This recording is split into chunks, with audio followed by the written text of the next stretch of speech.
Welcome back to the deep dive. You know Cleopatra, she's always depicted as this, captivating queen, right? Mm-hmm. Well, we're going to try to unpack her story. Mm-hmm. We've got all sorts of sources for this one, articles, papers, even some YouTube videos. Oh, wow. We're going to figure out who she really was. What? Like, picture ancient Egypt.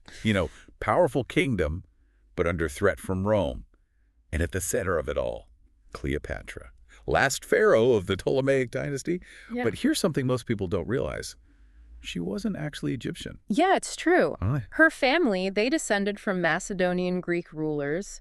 They came in after Alexander the Great conquered Egypt. Oh, wow. So these, Ptolemies, they were a foreign dynasty ruling over Egypt. Basically, yeah. And for centuries, they stayed pretty separate from the Egyptians. But Cleopatra, she did things differently. Interesting. How so? She embraced Egyptian culture, learned their language. Actually, she was the first in her family to learn Egyptian. It's like she was trying to connect with the people. Exactly. Smart move politically, really sets her apart from the rest of her family. So now let's talk about the whole seductress image.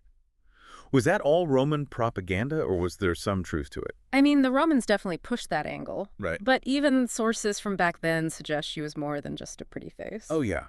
Like what? What else did they say about her? Well, Plutarch, the Roman historian, he said her real power was her intelligence, her charm. Charm, huh? And get this, she spoke at least 9 languages. 9. Serious? At least. Think what an advantage that gave her. Wow. I can barely handle 2. That's wild. I mean, she could talk to all these different cultures directly. It must have been a huge help in diplomacy. You got it. It shows how much she understood communication and diplomacy. Especially in those times, politics were a mess. Definitely.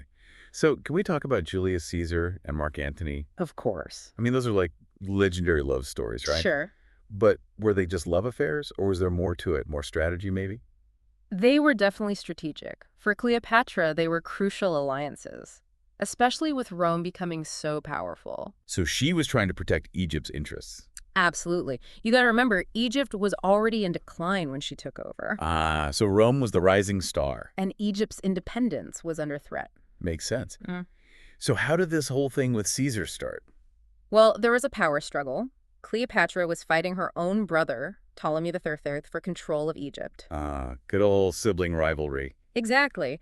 And just then, Caesar shows up, chasing his own rival, Pompey. Cleopatra saw her chance. What'd you do? Snuck into his quarters. Plutarch says she had herself smuggled in just to plead her case. Bold move. Paid off, though. She got his support, took back the throne, and then, of course, they had a son, Caesarion. So the love affair was as much about power as it was about, love. Looks like it. Caesar got a foothold in Egypt, and she got the backing of Rome. Win-win. What about Cleopatra's sister, though? Arsinoe, right? Where does she fit into all of this? Oh, Arsinoe's story is important. While Cleopatra's winning over Caesar, Arsinoe escapes, and she starts rallying the anti-Roman folks. So she became like the leader of the resistance. Pretty much. It's a dramatic story. She even takes control of the Pharaohs, the lighthouse of Alexandria, one of the 7 wonders. Whoa, the Pharaohs, that's huge. Controlling the harbor, basically. Right. Smart move. Created a big problem for Cleopatra and Caesar, but, Caesar gets reinforcements, rebellion crushed. And Arsinoe, she ends up a prisoner in Rome.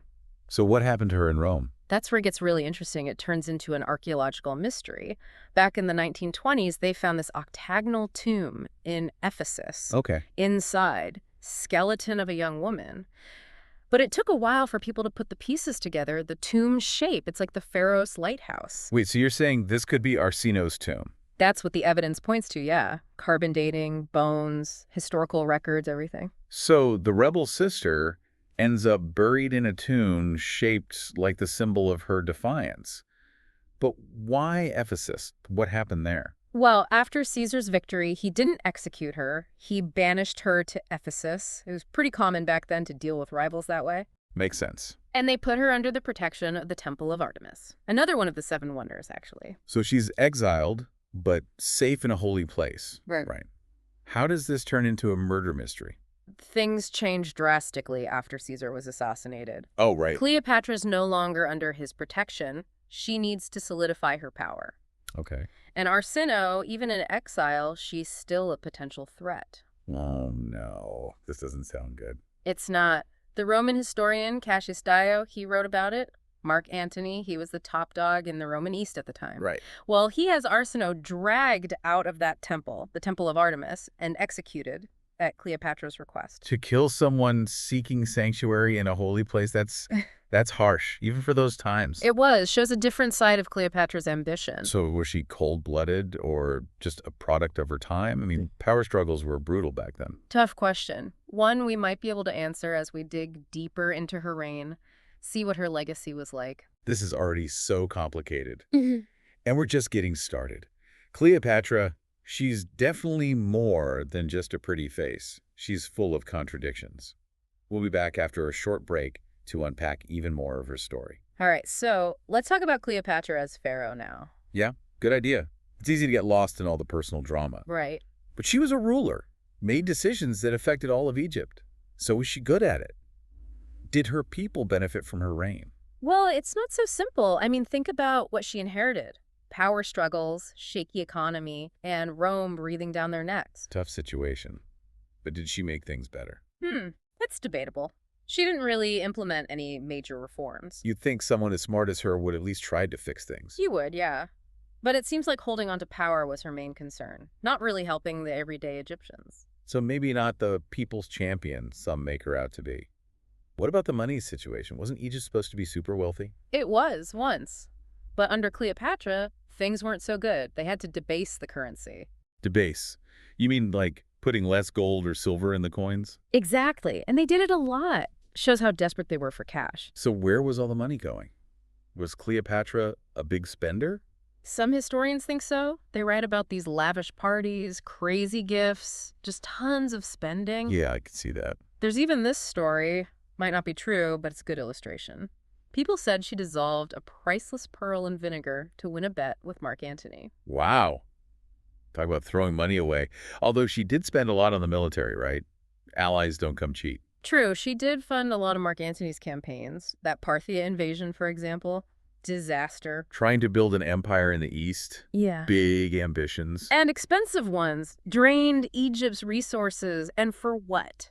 They failed. Seems like Cleopatra liked taking risks, maybe too focused on the big picture, not the day-to-day stuff. That's one way to put it. I mean, ambition's not bad, but hers might have blinded her to the consequences. Lots of gambles, lots of bad outcomes. But was there anything good about her rule? Any successes at all? It's hard to say. I mean, she tried to connect with Egyptian culture, but that didn't really translate into benefits for the people. So summing it up, successful queen or tragic figure? Maybe both. Smart, charismatic, great at dealing with the Romans, but as a ruler, not so great. Her ambitions backfired, dynasty ended. A real contradiction, huh? Brilliant, but ultimately brought about her own downfall. Speaking of contradictions, we haven't talked about the analysis of Arsinoe's skull. Oh, yeah, that's a good one. Not only does it give us an idea of what she looked like, but it tells us something about the whole Ptolemaic family history. I'm no skull expert. What do they find? Well, it looks like Arsinoe, and probably Cleopatra too. They might have had some African ancestry. Wait, African? I thought they were Macedonian Greek. That's what everyone thought. But this new evidence suggests some mixed heritage. Maybe one of the Ptolemies had a relationship with someone of African descent. Maybe even an Egyptian. So Cleopatra, the queen of Egypt, might have had African blood. Wow, that changes things. It does, right? We tend to think of these ancient categories as fixed, but they were more fluid back then, lots of mixing, cultural exchange. So her connection to Egypt, maybe it was even deeper than we thought. Could be. Makes you wonder how her heritage influenced her decisions and how the Egyptians saw her. This is getting really deep now. Family drama, political scheming, murder mystery, even challenging our ideas about race in the ancient world. It's a lot. What are your thoughts about Cleopatra now? Well, it's clear she was more than just a pretty face, right? Her story's full of highs and lows, smart moves and mistakes. She was a master of playing the game in a man's world, surrounded by powerful empires. But in the end, her ambition and some bad choices led to her downfall. Yeah, definitely a fascinating figure. But we have to remember the Romans weren't exactly her biggest fans. They did a lot to paint her in a negative light. Absolutely. Yeah, it's like history is told by the winners, right? And the Romans, especially Octavian, they went all out to make Cleopatra look bad. Like she was just a manipulative seductress, a danger to Rome. Classic tactic. Make your enemy look like a monster so you can justify taking them down. It worked, didn't it? I mean, she was a woman, a foreigner, Yeah. a queen. Yeah, a lot of prejudices working against her. It's like they used every stereotype in the book to make her look illegitimate. Makes you wonder how much of what we know about her is actually true. That's the problem with history. We have to be so careful about the sources. Who wrote them? Why? What were their biases? By being a detective, Yeah. right? Trying to find the truth in a bunch of potentially biased accounts. How do we even know what to believe? Gotta be critical, look for different perspectives, read between the lines, spot the inconsistencies, compare different versions of the story. So what about this idea that she was just a master manipulator, using her beauty and charm to control guys like Caesar and Antony? Was that really all she was? She was definitely charismatic, smart too, and she knew how to use her strengths. But to say she was just a manipulative seductress, that's way too simple. So there was more to her than just a pretty face. Way more. She was a political powerhouse, a great diplomat, and she could be ruthless when she had to be. Don't forget, she was running a kingdom in a crazy time. Rebellions, power struggles, Rome threatening to take over. Right, so maybe the seduction thing was just part of her strategy. A way to make allies and protect herself. Makes sense, doesn't it? Back then, personal relationships and politics were all mixed up. It's not that different today, honestly. Politicians still make deals, form alliances, you know? Exactly. Cleopatra was just playing the game as she knew it. And her opponents, they were some of the most powerful men in history. Caesar, Antony, Octavian. Yeah. She was swimming with the sharks. And she held her own for over 20 years. That's impressive no matter how you look at it. She definitely knew how to play the game. But she made some mistakes too, right? Like siding with Antony when his power was fading. Big mistake. It seems like that ambition, the dream of building an empire with Antony, it clouded her judgment. So in the end, her ambition was her downfall. It's a likely explanation. But we should also consider the situation she was in.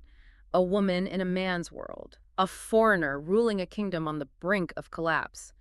Every decision she made was risky, no matter what. So maybe we shouldn't judge her too harshly. Maybe not.